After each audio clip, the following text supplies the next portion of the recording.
I want to talk to you guys about this interior. Now, most people who have, like, for instance, Ferraris or sports cars from Audi or Mercedes-Benz, they will think that the interior is kind of a step below that. I think it can almost match it. Almost. If you get the 2LT or 3LT, I think it definitely matches it, because you get a much nicer type of leather interior.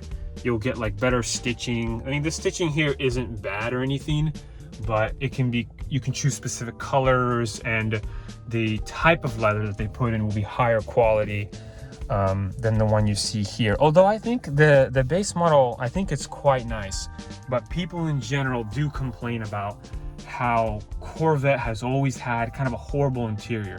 Take a look at the C5 and take a look at the C6. I got some great clips of the C6. The interior, I would say, is definitely dated in the C6 and really dated in the C5. The early 2000s were a very weird time for GM and a lot of American car companies. And even the 90s were a little bit weird, but not that weird. Oh, what do we have here? Got a BMW. But yeah, like the interior of like a BMW, for instance, would be quite impressive, you know, when you compare it to most cars. The thing I like about sports cars, though, is the sports cars also have a great interior, usually. And with the C7 iteration, it actually, I think, doesn't look half bad. If you get the 2 and 3LT, you'll get better adjustments with the seats. You'll get more comfortable seats. They'll have more aggressive side bolsterings, and they'll be just a little bit more comfortable. But for me, the thing that I really wish I had was the heated and ventilated seats. I'm more of a fan of ventilated seats, but for instance, like people that I know, they really, really love heated seats, and for guests and that kind of thing, it would be nice. But the main feature that I absolutely wish it had was the heads-up display. And I'll show you some footage of what that looks like. But yeah, I think for a Corvette owner, it's an absolute must, because it helps you know how fast you're going on the road. It's so important. If you don't know how fast you're going, you don't know how dangerous it is. You need to always know how fast you're going, because at certain speeds, it just gets more and more and more dangerous. And that's really what causes the adrenaline rush, because you're like, you feel alive, you know, you're in control. And if you mess up even once, you can be screwed, because this car the Corvettes have killed more people than any other car out there in terms of like racing and sports car type stuff. And it's because I think of the type of crowd that it attracts. It attracts a type of crowd that can be more careless. It's not like a Porsche driver, you know, that really cares about every little bit of quality. But really what you're getting here is you're really just getting the engine. Nobody can really match this engine, right? Because this engine, the 450 horsepower on that engine is, like, to start, is insane. That is insane. You know, you're getting extremely fast 0 to 60. You're getting, and that's just the base model, because you could get the Z06, which has 650 horsepower, or the ZR1, which is 750. And really all that is slapping on a supercharger on the engine, right? You slap on a supercharger and all of a sudden your vehicle can be, you know, 30 to 40% faster. And that is just insane. And you can even increase your top speed up to like 210 miles per hour. So let me show you what it's like to turn the vehicle on, and I'll show you a few more interesting quirks and features. So when you're turning the vehicle on, there's an engine stop and start button, which is right over here. And you have to put your foot on the brake pedal and then push it. So let's listen to it.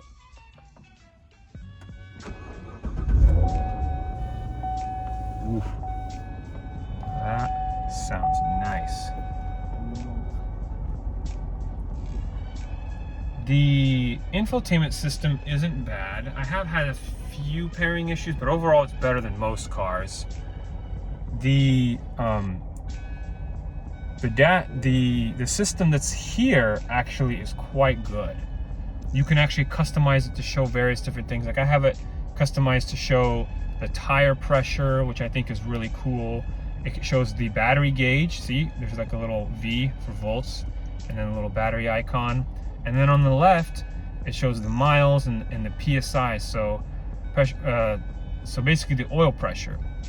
Oil pressure is important to know because if you start losing oil pressure, your engine could be destroyed. And you essentially want to know, because if you're losing that pressure, you have time to potentially save your engine. You can drive it to a mechanic, get it sealed up, right? So that's why we have all that there, so we can know what the heck's going on.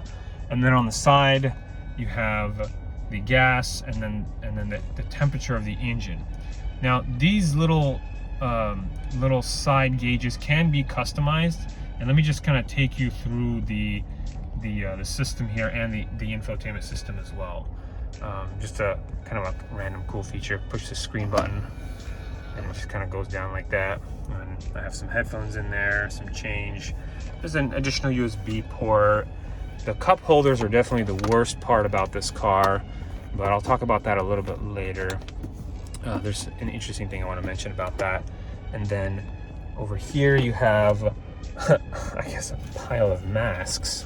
Some receipts, you know, I probably should have cleaned this out, but let me just kind of move that. So over here you have more USB ports, and something I've noticed about GM and Chevrolet is that they have really nice doors. Like, these doors are awesome. I don't know who their door designer is, but it looks cool, it works well. Very awesome. Both doors are actually different, believe it or not. So this door here, as you can see, it has basically a completely different layout. And the rim on there's like no rim on the glass. The glass is like curved. It has like this bubble that is really cool if you ask me. And the mirrors are kind of neat too, they fold in. And it's funny how they're both different. Like, you got the side button here, and then there you got the button kind of going upwards. And these are actually grab bars. So whenever you're driving with people and they get scared, they actually grab onto that so they can feel less scared, basically. All right, let's go over the infotainment system real quick here. So this is the infotainment system. It's pretty decent. I like the controls. I like these little knobs. They're kind of a cool design. They have this nice rubberized texture, which feels quite nice. I really like that. And I think it looks good too. It doesn't just function good, it looks good too. I do have a slight gripe with the knobs. They don't always, like, if you turn it really fast, did you see that? It didn't do anything. So you have to kind of like push down on it, and you have to kind of learn how to use them. You can't just automatically start using them and expect everything to work. It just doesn't always work like it should. So one thing about the infotainment system that's a little bit odd is that it's not it doesn't read the electricity on your fingers. It instead is pressure sensitive, which is kind of odd. It's kind of, I would say, old school, and it's a little bit, I would say, kind of laggy. So like, you click and just sometimes doesn't do anything. You have to learn how to use it, just like these knobs. You have to kind of do like a firm click. And the speakers are decent. I have the stripped down speaker system. It is still Bose, which is kind of all right. I think that's a microphone. So when you're talking on the phone through the car, it actually can hear you pretty dang good. You got some speakers in the back as well, which is pretty cool. I do like that. And then you have some speakers on the bottom over here also, which is kind of cool. I wish that it provided like specifications for how much it's reducing bass and mid-range and treble, because you really just don't know. You know, you press it and you're hoping that you can get to the desired level, but the bass is just completely out of whack with Bose. So I hear that the upgraded audio system is substantially better, but honestly, I'm not too sure. I mean, I'm really not complaining. It's good. It's just calibrated a little bit differently, a little bit not how I would expect it to work, but it's still pretty good. Now, the worst thing about this car are definitely its cup holders, which I think it looks kind of nice. Like I like how you can fold it away, right, when you're not using it. But the cup holders are quite cheap. There's this like centerpiece, which looks like the cheapest part I've ever seen in my life. It's cool that it comes out, and so you could have more space in here if you wanted. And then there's like a little latch right there that this slides into. So you just kind of slide it in. But I feel like it's a little bit kind of finicky, and it doesn't really represent the Corvette brand kind of like how it should. And there should be little like wings, little butterflies that come out from the side here like that to prop the item in better. Like kind of something like this, you know, where it would just kind of like, if you put a smaller drink in there, it doesn't bounce around. Because when you're driving around, this will definitely, like if you're driving kind of crazy, kind of how you're supposed to be in a sports car, your drinks do sometimes fly back, they fly out. It's not deep enough. It needs to be deeper, and it needs to have some side bolstering. That would be greatly appreciated. Then over here you have your mode selector. So if I turn this knob, there will be a different mode that'll be selected here in the display. And let me show you what that looks like. So right now I'm in touring mode. So I'm gonna change it. Now it's in sport. It automatically changes the way the engine sounds. Listen. See, it's quieter. Touring is if you want it to be kind of quieter in a quieter neighborhood. Sport gives you more power, it's a little bit louder. And then track gives you the loudest, most powerful experience. If you're trying to race, this is probably how you want to go. The characteristics of the vehicle change substantially. Like the throttle response is just much quicker. The steering wheel becomes more stiff. So when people are driving in track, it's usually when they're literally on the track, when they're literally racing other vehicles on like a racetrack. And apparently that's what you do when you get a sports car. I haven't actually done that yet, and I really want to. I think it'd be really, really fun. Now we do have a sponsor for this video, and it's going to be Andobil. They have supplied us with quite a few awesome car mounts. And this next one we're going to talk about is a cup holder car mount. So as you can see, I have the car mount right here. And the purpose of this car mount is for people that either don't want to mount it on the glass, they don't want to mount in the air vent, and maybe they can't mount it on the dash. Well, having a cup holder car mount is actually, I think, the way to go, because it doesn't really get in the way of anything, which that I really, really like. So when you insert it, this right here has like a flexible arm, and then over here you can tighten it. So let me show you how that works. So as I tighten this lever here, I want to open it. I just follow the arrows, the instructions for the arrows. All right, see how it says open? So this is to open, and then this is to lock. And as you twist it, these little side bolstering arms come out, and they essentially lock it into place, which is kind of cool. I kind of like that. So let me show you how that works. First, I'm going to aim it kind of towards me right over here, and then I'm just going to lock it in place. All right, there it goes. So something like this is going to really give you more options with your Corvette, especially if you want to have the best visibility.